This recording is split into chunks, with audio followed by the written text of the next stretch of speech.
Hi guys, welcome back to Snakes and Adders. Today we're going to look at an intermediate series snake. It's episode 26 and we're going to be looking at the brown rainbow boa, Epicrates maurus. You may notice that I didn't use its more commonly accepted name, the Colombian rainbow boa, even though hilariously their type locality is given as Venezuela. This is because it's actually a bit misleading. This snake's range, where are you going? Where are you going? You can't escape up there. I'm trying to hold you, mate, as well. Behave, man, behave. God, these snakes are ace. Because right, you've put me off now, haven't you? Oh dear, let me start again. Let me get a handle on what's going on. You're so cool. Right. This is because it's actually a bit misleading. The snake's range is huge and natural distribution includes Nicaragua, Costa Rica, Panama, Northern Colombia, Venezuela, Guyana, Suriname, French Guiana, Northern Brazil and Trinidad and Tobago. So you can see Colombia really just doesn't do this successful species justice. Hi. Because of the range of countries in which it occurs, this is a highly adaptable snake and is found in a range of habitats. Ones you would expect like rainforest, but so much more, including subtropical dry forest, subtropical moist lowland forest, subtropical moist montane forest, and moist savanna, which it's extensively found in throughout its Venezuelan range. They are also associated throughout their natural range with human habitations or manipulated land usages, including arable pasture, plantations, rural gardens, urban areas, and more depressingly, garbage dumps. Their natural range, east to west, spans 3,300 plus kilometres. It's unbelievable how successful that they've been. And we can see that span there with the highlighted orange range, right from Panama right through to northern Brazil. So essentially the whole northern tip of South America. Where are you trying to be? You're being naughty now. You're being naughty, aren't you? What are you doing? They're not naughty. They're ace, really. Absolutely gorgeous. Just, I can't concentrate. They're going in all directions. It was a mistake getting them both out. What's happening? Thank you. Thank you, thank you, thank you, thank you, thank you. Oh. Man. Darlings, darlings, darlings, what are we doing? Oh. Right, we'll keep going as best we can. Keep calm and carry on, you know. Right. The above range ties in with what many experience with this species, which is that they're hardy, not particularly needy as far as a tropical boa goes, and can weather less than ideal husbandry, not that we'd want them to. This makes them ideal as a next step species. We still need to have pretty tight controls over temperatures and humidity, etc., with this being an equatorial species. In fact, they lie just slightly north of the equator. That's your red line for the equator running through there. So just slightly north of there.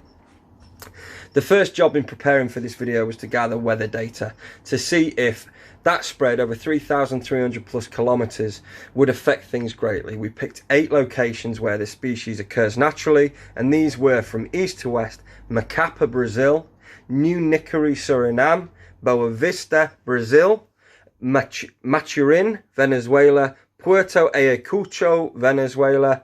Here we go. Barquisimeto, Venezuela; Monteria, Colombia; and Colon. You nearly fell then. Just be careful. Colon, Panama. And we took the data and worked out the averages for an eastern group and a western group to see if there was any shift. And we'll cover that in what we learned later. In captivity, Colombian rainbow boas have been available for at least the past 3 decades. It's a shame, but they've always sort of been in the shadow of their brighter cousin, the Brazilian rainbow boa, Epicrates centria. Colombian rainbow boas are born heavily patterned with regular ocelli down the back. So you can see here with this newborn baby Colombian.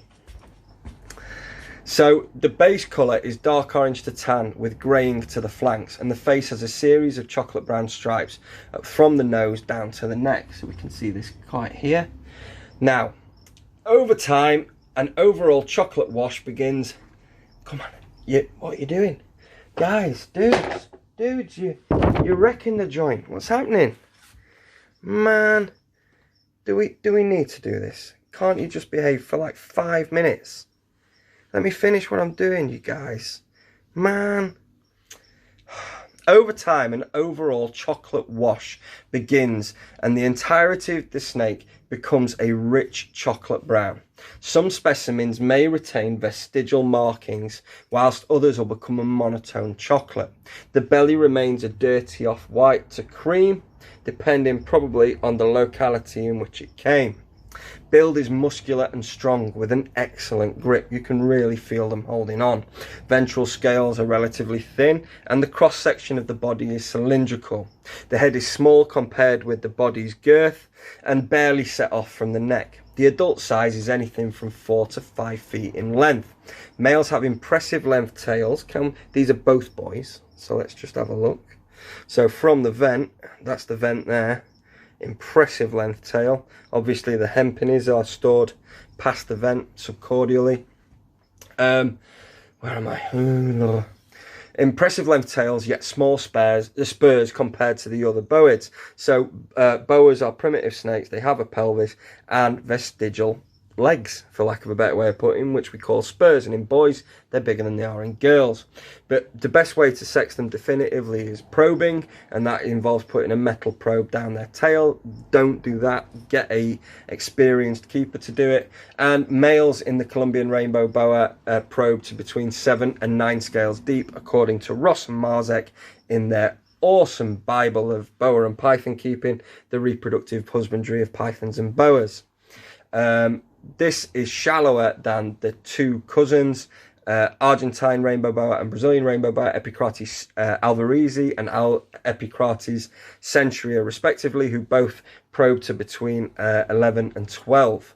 Girls in all Epicrates, of the mainland Epicrates anyway, generally probe to 2 or 3 scales. So the book that I'm referencing is this, for your reference, The Reproductive Husbandry of Pythons and Boas by Richard Ross and Gerald Marzek. Essentially still, all these years later, one of our go-to books. Me and Paul absolutely adore this book. I wore my first copy out. That's my second copy. I've used it for years. So males become sexually mature from around 24 months onwards and can produce viable young from this early age. Females, however, take much longer and should not be tried until the female is 4 years old or more. Breeding earlier can stunt the girls and reduce litter size significantly.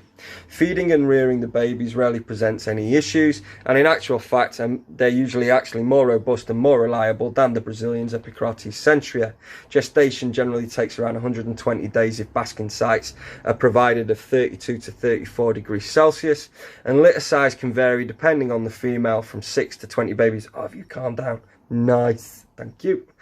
The babies will shed and digest their yolk sac first. This could take 4 to 6 weeks before they show any interest in food. This is normal. In nature, they are year-round breeders given their equatorial locality. But according to the data spread, which we printed out from the Reproductive Husbandry of Pythons and Boas, the data spread is based on zoological research centres, including their own, and zoos, and the data that they provided. So Northern Hemisphere, this is where the majority of matings would take place towards the end of the year, November, December, with babies born peaking in April and May. So we're running to around that 4 months. Where are we? For the most part, Colombian rainbow boas have good personalities. Of course, exceptions exist and certain snappy babies will be encountered. This generally subsides, and as you can see, they're trustworthy, wonderful snakes with no real sort of panic, or they're quite happy just being inquisitive and looking around and being pains in my bum and not sitting still. But if you get bits, an intermediate snake, what are you going to do? We just have to crack on and get on with it. Adult size vivarium should be around 48 inches by 24 inches by 24 inches. Then heating should be provided using a ceramic heat emitter, preferably inside a dome, to try and help drive that heat down onto a basking platform. These are generally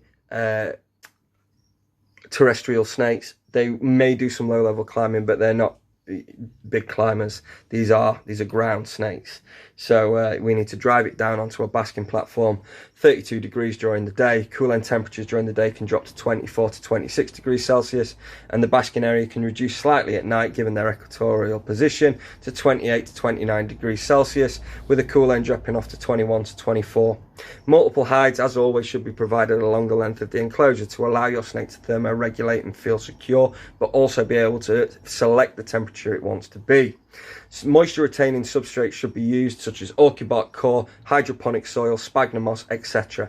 These do not need to be saturated, but we don't want them to rot with the light daily misting that we may give them. A saturated moss box should be provided in which they can retire, and a water bowl that can submerge themselves in is also preferable to help try and keep their skin in good condition. If UVB is to be provided, this can be via a shade dweller unit from Arcadia or one of the Forest 6% T5 units mounted in the top of the tank.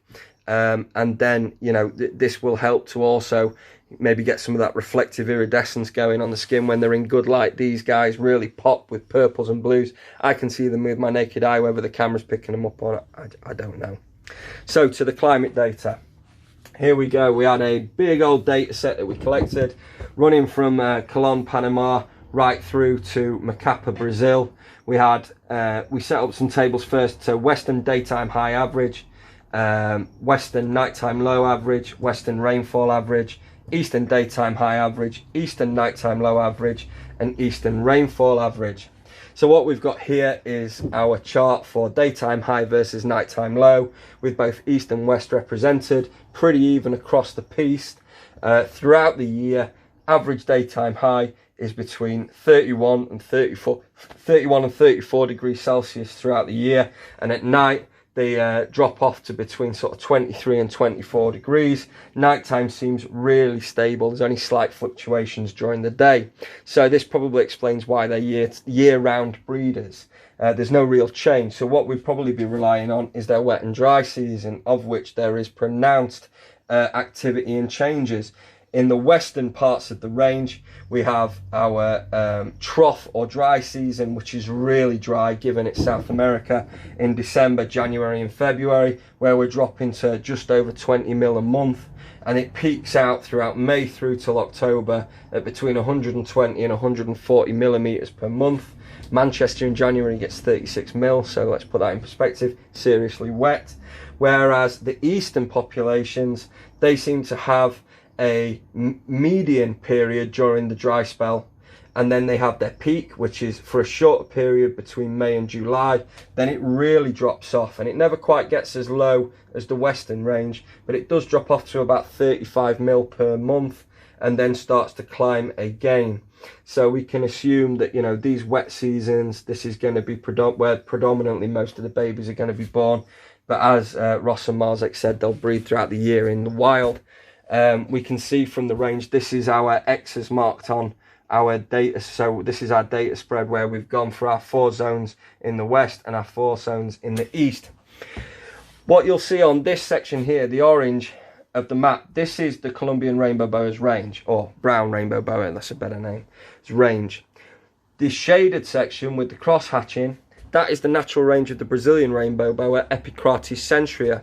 So these guys, over the majority of their natural range, occur in the same countries as the Brazilian rainbow boa. So they are occurring in the same places. So no wonder they got listed as different species. They're right on top of each other for the most of their range. Honestly, they are fantastic snakes.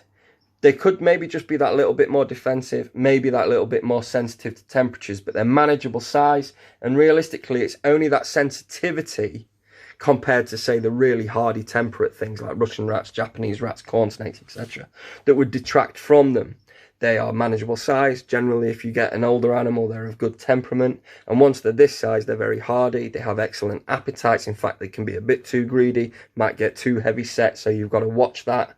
But I think they're absolutely wonderful snakes. They're vastly underrated and incredibly pretty. If the Brazilian didn't exist, this guy would have less issues, but the Brazilian seems to steal the limelight, which is a real shame. And people tend to sleep on this snake, which I just think is doing it such an injustice. It's such a wonderful animal.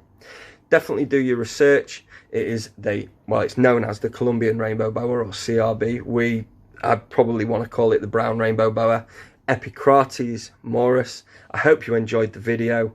I thoroughly enjoyed researching them. It was interesting. Me and Paul had some good conversations about particularly with the locality of the Brazilian as well. Do your research as always, and keep watching the videos. We'll keep coming with more of the series. See you all soon, guys. Cheers.